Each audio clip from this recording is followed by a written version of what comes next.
है शब जुमा और जुमे के दिन आलम अरवाह में ये ऐलान होता है कि तुम्हारी सबकी रूहें आज़ाद हैं, जा सकती हैं वो, और वो आती हैं, देखती हैं हमें आम दिनों से ज़्यादा। और अगर हम कोई अच्छा काम कर रहे होते हैं तो वो खुशी से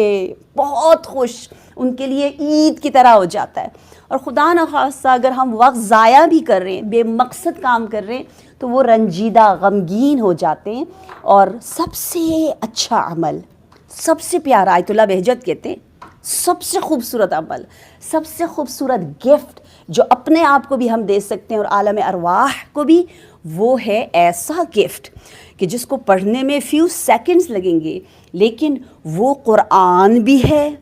वो उसूल दीन तौहीद भी है, नबूवत भी है, इमामत भी है, क़यामत भी है, दुआ भी है, सलाम भी है, और वो रहता है